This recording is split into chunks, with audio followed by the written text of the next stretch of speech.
There is a specific moment that happens on a high-altitude trail. You have been hiking for hours. The air has been getting thinner without you noticing gradually, quietly. The way a room loses heat, you are past the tree line. The summit is visible above you. It looks close. It always looks close. And then your body sends a message your legs did not ask for. Your head starts to pound. Your stomach turns. You slow down. You stop. You look up at the summit, and you do something that takes more honesty than most people expect. You turn around. Every year, tens of thousands of Americans attempt trails so high that the mountain itself, not the distance, not the terrain, not the fitness required, simply says no. Altitude sickness does not check your training log. It does not care how many miles you ran last month. It does not care that you drove 8 hours to be here. It affects elite athletes and weekend hikers with equal indifference. And on the trails in this countdown, it is the single most common reason people never make it to the top. Today we are counting down the 10 highest, most punishing hiking trails in the United States. The ones where the summit failure rate is documented, the rescues are regular, and the air at the top contains roughly 40% less oxygen than the air at sea level. Hit subscribe if you want more like this. We cover America's wildest places every week. Let's start with a peak that most people have never heard of, and that has been quietly turning hikers around for decades. Number 10. Humphreys Peak, Flagstaff, Arizona. Humphreys Peak is the highest point in the state of Arizona at 12,633 feet above sea level. It sits inside the Kachina Peaks wilderness, just north of Flagstaff. The summit trail is 9 miles round trip, with roughly 3,000 feet of elevation gain. On a clear day, you can see the Grand Canyon from the top. What most visitors do not account for is that Flagstaff itself sits at nearly 7,000 feet. They sleep at sea level, drive to Arizona, and start hiking from 7,000 feet, which means their bodies have had almost no time to adjust before they are climbing toward nearly 13,000. Acute mountain sickness. AMS begins for most people somewhere between 8,000 and 10,000 feet. Symptoms include a persistent headache that does not go away with water or rest, nausea, dizziness, and a crushing fatigue that feels different from ordinary tiredness. At Humphreys, hikers hit that threshold in the first few miles. The trail also sits above treeline for much of its upper section, meaning that when afternoon monsoon storms roll in, and in the Arizona summer, they do, almost every afternoon there is nothing between the hiker and the lightning. Search and rescue operations on Humphreys Peak are not uncommon. Heat-related rescues in the lower sections, AMS-related rescues in the upper ones. Rangers who work this area have described watching hikers pushed off the trail by weather and altitude on what looked from the trailhead like a perfectly clear morning. Now imagine you are 2 miles from the summit. The headache started an hour ago. You have been drinking water steadily. The headache is not getting better. The air feels thin in a way that is hard to explain, like your lungs are working harder than usual for the same amount of breath. The summit is right there. You have come so far. Your body is giving you clear instructions. The question is whether you are listening. And if a peak most people have never heard of can stop them cold, the next one is one of the most famous mountains in America, and 2/3 of the people who attempt it never reach the top. Number 9. Mount Whitney, Sierra Nevada, California. Mount Whitney is the highest point in the contiguous United States at 14,505 feet above sea level. The standard trail from Whitney Portal is 22 miles round trip, with over 6,000 feet of elevation gain. It is on the bucket list of virtually every serious hiker in the country. Approximately 30,000 people attempt it every year. Only about 10,000 of them succeed. That is a failure rate of roughly 67%. The primary reason, documented by guides, rangers, and the hikers themselves, is altitude sickness. The mountain starts at 8,365 feet at the portal and climbs without mercy from there. The infamous 99 switchbacks gain over 1,600 feet in just over 2 miles. By the time hikers reach trail camp at 12,000 feet, many are already feeling the effects. In 2025, there were 5 fatalities on the mountain, the deadliest year of the previous decade. In January of 2026, the mountain claimed another life near the summit. The permit system limits the trail to 100-day hikers and 60 overnight hikers daily. People who earn a permit, people who planned, applied, waited, drove, and prepared are the ones most likely to push past the point where their bodies are telling them to stop. Rangers and guides have a word for it: summit fever, the unwillingness to turn around when everything you put into getting here is behind you. Now imagine you are at trail crest 13,777 feet. 2 more miles to the summit. Your head is pounding with every step. The rest of the trail is rocky, exposed, and fully above treeline. You have been awake since 3 in the morning. You drove 8 hours to get here. You won the permit lottery. Your partner looks at you and asks if you want to keep going. The mountain is waiting for your answer. And if the highest peak in the lower 48 states turns away 2 out of every 3 people who try it, the next one turns people around with a combination of weather, exposure, and rock that gets worse the higher you go. Number 8. Longs Peak, Rocky Mountain National Park, Colorado. Longs Peak stands at 14,259 feet above sea level. It is the only 14er in Rocky Mountain National Park.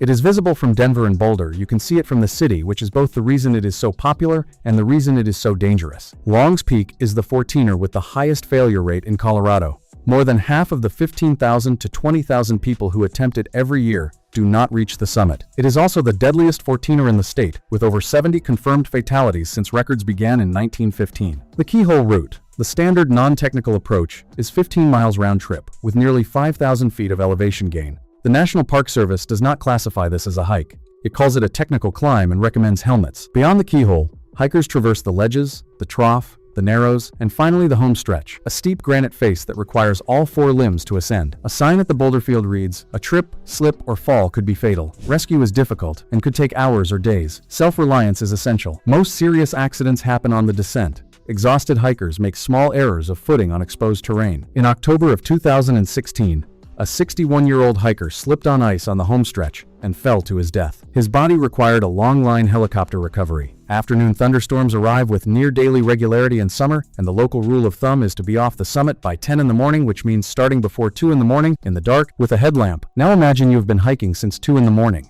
You are on the Narrows at 9:45. The summit is above you. The clouds are building to the west. A guide coming down passes you and says, "If you push, you might have 20 minutes up top before the weather hits." You look at your watch. You look at the clouds. You look at the summit. The mountain built its own weather today. The question is whether you decide to share it. And if a mountain visible from the city can kill over 70 people and turn back more than half of those who try it, the next trail does it with terrain so technical the Park Service refuses to call it a hike. Number 7. Mount Rainier Camp Muir Route, Washington State. Mount Rainier rises 14,411 feet above sea level. It is an active stratovolcano wrapped in more glacial ice than any other mountain in the contiguous United States. It has claimed the lives of more than 400 people, more than any other mountain in America. The route most often called a hike, the approach from the Paradise Visitor Center up to Camp Muir at 10,000 feet, crosses the Muir snowfield, an active glacier. What guidebook descriptions sometimes understate is the crevasse risk beneath the snow, the whiteout conditions that arrive with almost no warning, and the mountain's documented ability to generate its own weather systems in under an hour. The summit attempt from Camp Muir to the crater rim involves glacier travel, crevasse crossing, winds that can exceed 100 miles per hour, and temperatures below -40 degrees Fahrenheit. Only about 50% of climbers who register for a Rainier summit attempt reach the top. In years with bad weather, that number drops significantly lower. In 1981, 11 climbers were buried by a seric collapse on the Ingraham Glacier, in what remains the single deadliest mountaineering accident in United States history. They were roped together, they were experienced, they were doing everything correctly. Now imagine you are at 12,000 feet. You left Camp Muir at midnight standard practice to be off the upper mountain before the afternoon weather. A cloud formation has moved in from the Pacific. The wind is picking up. Your guide calls a halt 300 feet below the summit crater. 300 feet. After the preparation, the flight to Seattle, the drive to Paradise, 2 nights at Camp Muir, acclimatizing. Your guide says, "We turn around now." You turn around now.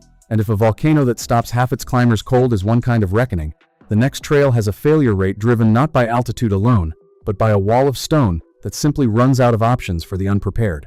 Number 6. Capitol Peak Elk Mountains, Colorado. Capitol Peak stands at 14,136 feet in the Maroon Bells Snowmass Wilderness near Aspen. The standard route is 17 miles round trip. The crux, the section that turns most people around, is the Knife Edge, a 150-foot stretch of exposed ridge with drops of roughly 2,000 feet on both sides. Most people who do not summit Capitol Peak do not turn around at the Knife Edge. They turn around at the point where they look at the Knife Edge and realize that continuing would require a level of comfort with exposure that they simply do not have. That realization, at 13,000 feet after miles of alpine terrain, is its own kind of altitude wall. According to data compiled from 1947 to 2018, Capitol Peak holds the highest fatality-to-accident ratio of any 14er in Colorado. 91% of serious incidents end in a fatality, not a rescue. Fewer than 1,000 people attempt it each year. Experienced guides consistently place it among the highest failure rates of any Colorado 14er. Now imagine you are standing at the start of the Knife Edge for the first time. You have read about it. You have seen photographs. Neither prepared you for the actual width of the ridge, the actual drop on both sides, and the actual wind coming through the pass. You look at it for a long moment. There is no rule that says you have to cross it. Some of the most experienced mountaineers on this mountain have looked at this exact spot and made the same decision you are about to make. And if a ridge that stops people before they even step onto it is one kind of barrier, the next trail is famous across the entire country. And it has been turning people around with a single, unambiguous physical symptom for as long as anyone has been tracking it. Number 5. Barr Trail to Pikes Peak, Colorado. Pikes Peak stands at 14,115 feet above sea level, the peak that inspired the poem America the Beautiful. The Barr Trail, from Manitou Springs, is 13 miles one way, with nearly 8,000 feet of elevation gain. It is one of the longest and most sustained ascents of any 14er in the country. Pikes Peak has a specific characteristic that separates it from most other 14ers. It has a summit road and a summit house. On any given summer day, the summit is full of people who arrived by car eating donuts in the Summit Cafe, while hikers are somewhere on the trail below, suffering. The summit is right there. It is reachable by car, and yet the trail itself is among the most grueling in Colorado. Lightning is a documented and specific threat. In July of 2000, an 18-year-old Eagle Scout was struck by lightning less than 100 feet from the summit as storms moved in. He did not survive. Altitude sickness on the upper section is compounded by the sheer length of the ascent. By the time hikers reach the summit zone, they have been climbing for 8 to 14 hours. A member of the local search and rescue unit has noted that rescue calls have risen from 1 or 2 per year to 3 to 5 annually, with at least one death on the trail each year. Now imagine you have been hiking since before sunrise. You are at 12,000 feet. The summit house is visible above you. Your legs have been operating on reserve for the last 2 hours. Your head is throbbing. Below you is Barr Camp, a shelter roughly halfway up where hikers who cannot continue can spend the night. Above you is 2,000 more feet of trail. The coffee at the summit house is real. It is also roughly 2 hours away, in the thin air of the upper mountain. You keep moving, or you do not. Both decisions have been made by every type of hiker on this trail, and if a trail that ends where cars begin defines one kind of irony, the next one is most likely on every hiker's bucket list, and consistently delivers a reality check the Instagram photos never prepared them for. Number 4. John Muir Trail, Sierra Nevada, California. John Muir Trail runs 211 miles through the Sierra Nevada from Yosemite Valley to the summit of Mount Whitney. It crosses 11 major mountain passes, many above 11,000 feet, and ends at 14,505 feet. Most hikers complete it over roughly 3 weeks. What makes the JMT distinct from a single summit attempt is sustained altitude. A Whitney day hiker deals with altitude for one very long day. A John Muir Trail through hiker deals with it for 3 weeks, accumulating fatigue, caloric debt, and altitude stress across hundreds of miles of terrain that never drops below roughly 8,000 feet. It is not dangerous in the way Capitol Peak is dangerous, but it is relentlessly, cumulatively demanding in a way that surprises even experienced long-distance hikers. Permit demand is among the highest of any trail in the United States, with many hikers entering the lottery 2 or more years in advance. Those who earn a permit arrive with enormous emotional investment, and that investment is a documented risk factor. Hikers who have waited 2 years are statistically less likely to turn around when they should. Altitude sickness on the JMT is so common that experienced through hikers treat headaches, nausea, and disrupted sleep as baseline conditions. That normalization is exactly what guides warn against. Now imagine you are on day 11. You have passed through Yosemite, past Tuolumne Meadows, past the Ansel Adams Wilderness. You waited 2 years for this permit. Your headache started 2 days ago. You told yourself it was dehydration. You told yourself it would pass. It has not passed. The trail goes forward. The trail also goes down. Descent is the only cure. You have 11 more days of planned hiking.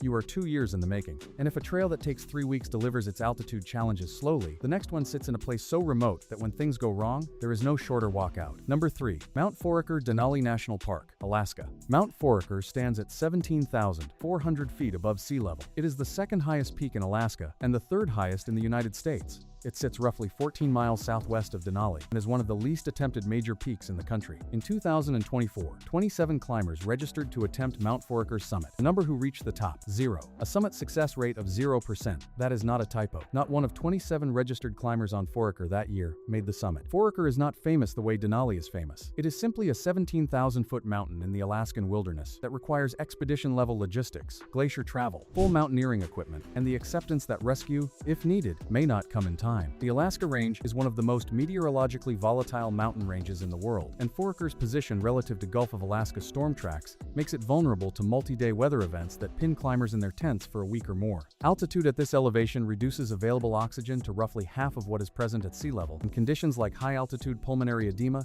can become fatal within hours if the only treatment, descent, is delayed. Now imagine you are at 15,000 feet. You have been on the mountain for 12 days. Your weather window opened twice and closed before you could move. You have enough food for 3 more days. The summit is above you in the cloud. The weather forecast delivered by radio, because there is no cell service within 100 miles, says there may be a window tomorrow. Maybe. You have already turned around once this season. This is your second attempt. The cloud sits on the summit. You wait, and if a mountain with a 0% success rate represents the outer edge of what a peak can demand, the number 2 entry is the mountain that defines what altitude means in North America. Number 2. Denali West Buttress Route, Alaska. Denali stands at 20,310 feet above sea level, the highest peak in North America, roughly 100 miles from the nearest road. Fewer than 50% of climbers who register for a Denali summit attempt reach the top in any given year. In 2025, early estimates put the success rate at roughly 35%, meaning nearly 2 out of every 3 registered climbers turned around before the summit. The West Buttress route involves a 21-day expedition. Climbers fly onto the Kahiltna Glacier and carry everything themselves, typically over 100 pounds of gear per person, split between a pack and a sled. There are no porters, no Sherpa support, no services of any kind. Temperatures on the upper mountain drop to -40 degrees Fahrenheit. Winds exceed 100 miles per hour. The mountain's position near the Arctic Circle means its barometric pressure is lower than peaks of equivalent height. Further south, climbers experience conditions physiologically equivalent to a peak several thousand feet higher elsewhere in the world. From 1903 through 2006, 96 people died on Denali. 45% of those deaths were caused by falls. 61% occurred on the descent. Since 1980, at least 14 climbers have died in falls on the Denali Pass Traverse on the West Buttress alone.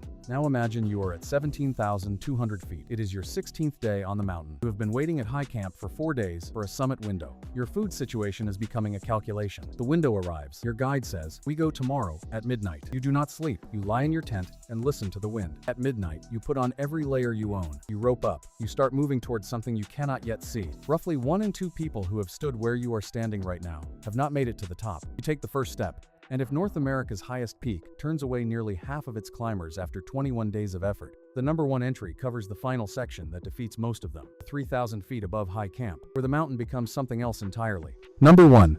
Denali. The summit push. Above high camp.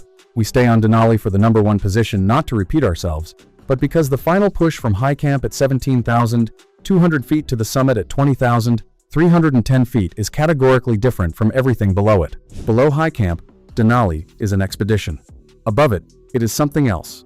The final push takes most teams 8 to 14 hours round trip. The terrain includes the Autobahn, a steep ice face where multiple climbers have died in falls in a single season. The Denali Pass Traverse. The football field, a broad exposed plateau at 19,000 feet, where altitude alone has stopped climbers who felt strong an hour earlier. And finally, the summit ridge. Oxygen at 20,000 feet is approximately 43% of what is available at sea level. Decision-making slows. Risk assessment becomes unreliable. Experienced climbers have described the final push as happening inside a kind of fog, not a confusion of direction, but a narrowing of everything down to the next step, and the next, and the next. In years with poor weather, the summit success rate has dropped to 31%, meaning roughly 7 out of every 10 climbers turned around after 3 weeks of effort and thousands of dollars of preparation. The mountain does not reward effort proportionally. It simply asks whether your body can function at this altitude, in this weather, on this day, and waits for the answer. Most of the time, the answer is no. Now, imagine the summit is visible. You have been climbing since midnight. It is noon. The weather window has 2 hours left. The summit is 300 feet above you, the summit that less than half the people who have stood where you are standing have reached. You keep going, or you turn around. Either way, the mountain will be here tomorrow. Either way, you will have been here. So there they are. 10 trails and peaks. 10 different versions of the same conversation between a human body and an atmosphere that was not designed for it. At 40% less oxygen than sea level, the human body cannot simply work harder to compensate. It cannot train its way past the physics. It can acclimatize slowly, carefully, over days and weeks, but the mountain does not wait for acclimatization. The permit is for a specific date. The weather window opens when it opens. And the summit is up there, visible, seemingly close, asking you to decide. The hikers who turn around are not failures. The ones who made it are not simply stronger or better prepared. The difference, much of the time, is what the mountain decided to do that day. Some days the weather holds. Some days the body cooperates. Some days you run out of altitude to negotiate with. And the summit is still there the next time. Thanks for watching.